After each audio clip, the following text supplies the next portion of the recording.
नमस्कार, BTV news के इस बुलेटिन में आपका स्वागत है। सबसे पहले आइए एक नजर डालते हैं आज की कुछ खास खबरों पर।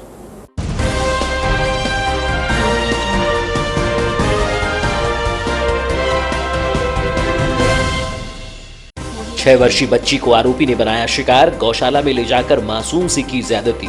परसवाड़ा थाना क्षेत्र अंतर्गत ग्राम दलवाड़ा की घटना। ग्राम के बाद से ग्रामीणों में आक्रोश, अपने जीजा के यहां आया था आरोपी। 3 दिन नहीं लगेगा कोविड वैक्सीन टीका, 14 जुलाई तक नहीं हो सकेगा टीकाकरण। टीके की कमी से लोग हो रहे हैं परेशान, टीका न मिलने से मायूस हो रहे हैं लोग। तीसरी लहर की आशंका के बीच खुशखबर, दूसरी लहर में पड़ी थी ऑक्सीजन की कमी। जिला अस्पताल पहुंची ऑक्सीजन प्लांट मशीन, 1 सप्ताह में प्लांट को प्रारंभ करने का दावा। तकनीकी परीक्षण के बाद शुरू होगा प्लांट से मिलेगी 570 लीटर लिक्विड ऑक्सीजन।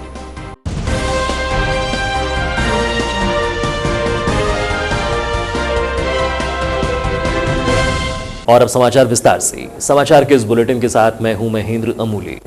परसवाड़ा थाने के तहत दलवाड़ा में एक 6 वर्षीय नाबालिग बच्चे के साथ दुराचार किए जाने की घटना सामने आई है। आरोपी अपने जीजा के यहां आया हुआ था और मौका पाकर बच्ची के साथ ज्यादती की। घटना के संबंध में प्राप्त जानकारी के अनुसार थाना परसवाड़ा अंतर्गत ग्राम दलवाड़ा में नाबालिग बच्ची के साथ घटित हुई दुराचार की उस घटना को आरोपी दिनाटोला निवासी अनिल बिसेन ने अंजाम दिया। 6 वर्षीय मासूम जब घर में अकेली थी तो इसका फायदा उठाकर वह उसे गौशाला में ले गया, जहां लेकर उसने बच्ची को अपनी हवस का शिकार बनाया। घटना के बाद दलवाड़ा में आरोपी के इस कृत्य को लेकर भारी आक्रोश है। सूचना पाकर परसवाड़ा पुलिस मौके पर पहुंची और कार्यवाही प्रारंभ की गई थी। संक्रमण से सुरक्षा को लेकर टीकाकरण अभियान को वृहद बताया जाता है, लेकिन जिले के टीकाकरण केंद्रों में वैक्सीन की डोज की कमी स्पष्ट दिखाई पड़ती है। लोग कतारबद्ध होकर इंतजार में रहते हैं कि उनका टीकाकरण हो जाए, लेकिन टीका समाप्त होने पर मायूसी हाथ लगती है। आगामी 3 दिन टीकाकरण नहीं होने को लेकर स्वास्थ्य विभाग ने सूचना जारी कर दी है। रविवार को शासकीय अवकाश होने की वजह से टीकाकरण नहीं हो पाया, जबकि 11 जुलाई की शाम जिला टीकाकरण अधिकारी ने सूचना जारी कर दी थी कि 12 से 14 जुलाई तक कोविड वैक्सीन टीकाकरण नहीं होगा। बताया गया कि 13 जुलाई मंगलवार को बच्चों और गर्भवती माताओं का नियमित टीकाकरण चालू रहेगा। कहा गया है कि 12 से 14 जुलाई 2021 तक कोविड वैक्सीन का टीका लगवाने के लिए टीकाकरण केंद्र पर न आए, जबकि 10 जुलाई शनिवार को टीकाकरण का विशेष अभियान चलाया गया और इसमें भारी भीड़ जुटी, जिनमें सबके लिए टीका उपलब्ध नहीं हो सका। कोरोना के खतरे को लेकर जागरूक हुए लोग अब अपना काम धंधा छोड़कर टीकाकरण केंद्रों की ओर आ रहे हैं और कतारबद्ध होकर टीका लगवाने लंबे समय तक इंतजार कर रहे हैं, लेकिन टीका न मिल पाने से उन्हें मायूसी ही हाथ लगती है। जानकारों का कहना है कि नियमित टीकाकरण अभियान चलता रहे तो सभी को टीका मिल पाएगा। जिला टीकाकरण अधिकारी डॉक्टर परेश उपलप ने बताया कि 10 जुलाई को कोविड वैक्सीन टीकाकरण महाअभियान में बालाघाट जिले को 30,500 लोगों का टीका लगाने का लक्ष्य दिया गया था। इस लक्ष्य के विरुद्ध 32,404 लोगों को कोविड वैक्सीन टीका लगाकर जिले में 106% की उपलब्धि हासिल की है। कोरोना की दूसरी लहर प्राणघातक साबित हुई और ऑक्सीजन की कमी को लेकर हाहाकार मच गया था। संक्रमण के बाद ऑक्सीजन न मिलने से किसी की जान न जाए तथा तीसरी लहर में जनहानि के रूप में ऐसे परिणाम न भुगतने पड़े, इसलिए घोषणा की गई थी कि बालाघाट में ऑक्सीजन प्लांट लगेगा। हालांकि 1 महीने में इसे लगना था और देर सवेर ही सही अब यह मूर्त रूप में आ चुका है। रविवार को आंध्र प्रदेश से जिला अस्पताल में मशीनें पहुंची, जिसे ऑक्सीजन प्लांट में रखा गया है। कोविड की दूसरी लहर के दौरान जिला अस्पताल में ऑक्सीजन प्लांट बनाने का दावा किया गया था, जिसमें प्लांट के लिए उपयुक्त शेड का निर्माण तो तीव्र गति से कर लिया गया, लेकिन सिविल वर्क से आगे काम ही नहीं बढ़ पा रहा था।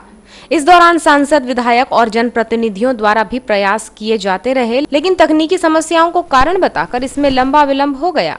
बता दें कि बालाघाट जिले में 4 ऑक्सीजन प्लांट लगने हैं, जिनमें से बालाघाट में 2, वारासिवनी में 1 और HCL मलाजखंड में 1 रिफिलिंग प्लांट बनाने की घोषणा की गई है। जिला अस्पताल में अब ऑक्सीजन प्लांट का काम लगभग पूरा हो चुका है, जबकि अन्य चयनित स्थानों पर अभी कार्य शुरू भी नहीं हो पाया है। प्लांट निर्माण की रफ्तार काफी सुस्त है। बालाघाट जिला अस्पताल में लगने वाले ऑक्सीजन प्लांट के लिए शनिवार की रात्रि में आंध्र प्रदेश से प्लांट की मशीनें पहुंच गई थीं। रविवार को इन मशीनों को प्लांट के भीतर सुरक्षित रखवा दिया गया है। सिविल सर्जन से इस संबंध में चर्चा की गई तो उन्होंने बताया कि प्लांट शुरू होने का बेसब्री से इंतजार हो रहा था। आईसीयू और एसएनसीयू में प्लांट प्रारंभ होने के बाद बिना सिलेंडर के ऑक्सीजन मिलने लगेगी, जिसमें 570 लीटर लिक्विड ऑक्सीजन प्रति मिनट प्लांट उत्पन्न करेगा और इसके 1 सप्ताह में प्रारंभ होने की संभावना है। देखिए, ये आंध्र प्रदेश के संयंत्र हमें प्राप्त हुए हैं जो शासन के निर्देश पर जिला चिकित्सालयों में लगाए जा रहे हैं। और ये जो है इस प्लांट हमारे पास आया है, क्योंकि इसकी हमें सूचना थी तो हमने इसका शेड तैयार कर लिया था। और आप सभी को विदित है कि काफ़ी लंबे समय से हम इस मशीन के आने का इंतज़ार कर रहे थे। अच्छी बात यह है कि कल रात्रि में वो मशीन वहाँ पहुँच गई थी और अभी हमने सुबह उसको उतरवा के शेड में वो रखवा दिया है। और हमने उनके इंजीनियर से चर्चा की है तो उन्होंने कहा है कि परसों या नरसों वो इंजीनियर यहाँ पे उपस्थित होंगे।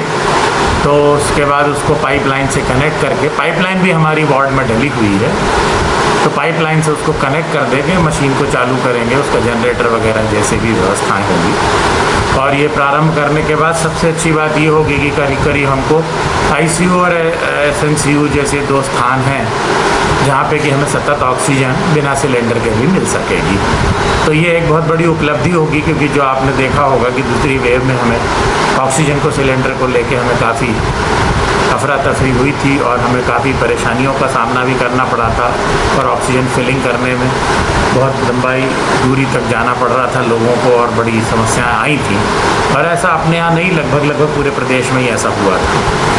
तो इस बात को देखते हुए ये प्लांट लग जाने के बाद निश्चित रूप से हमारे को कुछ निश्चिंतता हो जाएगी कि हमारी ऑक्सीजन की सप्लाई सतत बनी रहेगी। सर, कहाँ से ये मशीनें? आंध्र प्रदेश से ये आई हैं, शासन के स्तर से खरीदी गई हैं। सर, क्या कैपेसिटी रहेगी इसकी 570 लीटर प्रति मिनट की है। संभवतः सर कब से? 1 हफ्ते के अंदर ये इंस्टॉल होकर प्रारंभ कर देगी कार्यक्रम। देखा जाए तो दूसरी लहर में जिस तरह कोरोना का प्रकोप हावी रहा और ऑक्सीजन की कमी महसूस हुई, इसके बाद अब तीसरी लहर की आशंका के बीच इसके जल्द प्रारंभ होने को लेकर इंतजार था। अब संयंत्र की मशीनें भी पहुंची हैं तो इसकी उम्मीदें बंधती दिखाई दे रही है। हालांकि अस्पताल प्रबंधन का कहना है कि तकनीकी विशेषज्ञ के आने पर ही ये प्रारंभ हो पाएगा। बता दें कि लगभग 1 करोड़ 50 लाख रुपए की लागत से बनने वाले इस ऑक्सीजन प्लांट की उपयोगिता कोविड काल में महत्वपूर्ण है। इसके साथ ही वारासिवनी, मलाजखंड और तहसील स्तर पर लगने वाले ऑक्सीजन प्लांट को लेकर भी गंभीरता दिखाए जाने की आवश्यकता है। कहीं ऐसा न हो कि तीसरी लहर दस्तक दे और फिर ऑक्सीजन के लिए वही हालात सामने हों। जन्मदिन की खुशियां मनाने पिकनिक पर गए युवकों ने मौज मस्ती करते हुए रमरमा झरने पर नहाने का आनंद उठाया और पल को यादगार बनाने तस्वीरें भी खिंचाईं। लेकिन इस दौरान ऐसा कुछ हुआ कि जन्मदिन की खुशी मातम में बदल गई और इस जश्न में शामिल हुए दोस्तों में एक युवक की डूबने से मौत हो गई। ग्राम पंचायत रमरमा का आकर्षक झरना लॉकडाउन के बाद से पूरे प्रदेश में प्रसिद्ध हो गया है। यहाँ स्थित पहाड़ियों से निकलने वाला झरना लोगों को आकर्षित करता है, जिससे यहाँ दूर दूर से लोग घूमने के लिए आते हैं। वहीं यहाँ आने वाले लोग झरने में नहाने के लिए चर्चाओं में हैं। बारिश के कारण झरने में पानी बढ़ जाने से यहाँ हादसे होते ही रहते हैं, मगर ना ही यहाँ पुलिस की ड्यूटी रहती है और ना ही कोई सुरक्षा का इंतजाम रहता है, जिसके चलते दिन शनिवार को वारासिवनी थाना क्षेत्र अंतर्गत ग्राम रमरमा में अपने मित्रों के साथ जन्मदिन की पार्टी मनाने गए टेकाड़ी निवासी 19 वर्षीय युवक राहुल मसराम पिता नंदकिशोर मसराम की नहाते समय गहरे पानी में डूबने से मौत हो गई, जिसके बाद उसके अन्य मित्रों ने उसे बाहर निकाला और अस्पताल ले जाते समय युवक की मौत हो गई।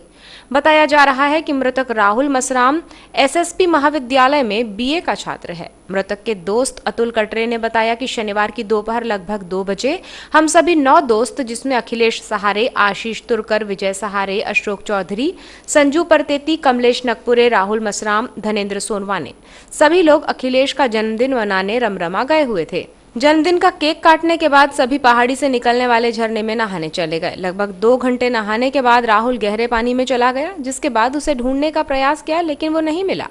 रमरमा ट्रस्ट में जानकारी दी और 2 लोग वहां आए और लकड़ी की सहायता से राहुल मसराम को ढूंढने का प्रयास किया और उसे बाहर निकाला गया। हम लोगों ने सबसे पहले वहाँ पर गए, वो यानी केक वेक काटे, उसके बाद नाश्ता वास्ता किए। उस टाइम पे हमको यानी अपन ऊपर चढ़े हुए थे तो गर्मी लगी, फिर हम लोग नीचे आए। नीचे आकर के हम लोग वो सबसे जो नीचे वाला स्नान कुंड है झरने का, वहाँ पर हम लोग नहा रहे थे। उसके पश्चात हम लोग तो सभी लड़के यानी बाहर निकलेंगे बोले, हमारा नहा के हो गया। 15 मिनट तक हमने कम से कम नहाए थे।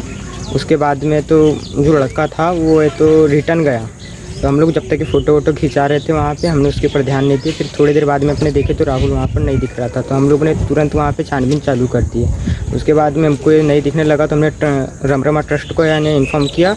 वहाँ से 2 लड़के आए, वो लोग भी ढूंढने लगे हम लोगों को। उसके बाद में तो वो क्या बोलते हैं, एक लड़के यानी जो रमरमा ट्रस्ट का था उसने तो उसका पैर वैर निकाला तो हमको दिखा। फिर उसके बाद में उन लोगों ने भी थोड़ा ड्रिंक व्रिंक किया हुआ था, तो उन्होंने बोले हम ज़्यादा रिस्क नहीं ले सकते, अंदर नहीं जा सकते। तो हम लोग ने एक दूसरे के सपोर्ट से उसको बाहर से जैसे तैसे अपने बाहर निकाले। उसके बाद बाहर निकालने के बाद में हम लोग वहाँ से तो एम्बुलेंस कॉल किया, तो एम्बुलेंस को आधा 1 घंटा टाइम था। उसके बाद में हमने बोले इसका वेट नहीं करते, हम लोग सीधे बाइक में लेकर के उसको राहुल को कटंगझरी हॉस्पिटल आया था। कटंगझरी हॉस्पिटल आने के बाद में उसे तो ग्लूकोज और एक इंजेक्शन लगाया गया, जो ग्लूकोज चालू थी उस टाइम पे। उस डॉक्टर ने बोला कि शायद बच सकता है, आप लोग हम लोग इसको तो वाराणसी रिफ़र कर देते हैं। उसके बाद वाराणसी रिफ़र करने के बाद हमने तुरंत वहाँ पे कारवार बनाया और तुरंत वाराणसी लेकर के आ गए इसे। फिर वाराणसी लेकर के आया तो डॉक्टर ने तो उसे मृत घोषित कर दिया। जिसके तुरंत बाद एम्बुलेंस को फोन लगाया गया, लेकिन वो समय पर नहीं पहुंची। दोस्तों ने मोटरसाइकिल की मदद से उसे कटंगझरी में एक डॉक्टर के पास ले गए। इसके बाद सिविल अस्पताल लाया गया, लेकिन डॉक्टर द्वारा उसे मृत घोषित किया गया।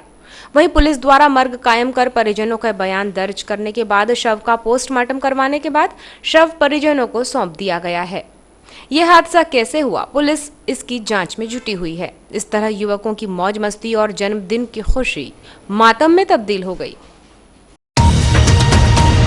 तो ये थी अब तक की खबरें। नई खबरों के साथ एक बार फिर हम हाजिर होंगे, तब तक के लिए दीजिए इजाजत। नमस्कार।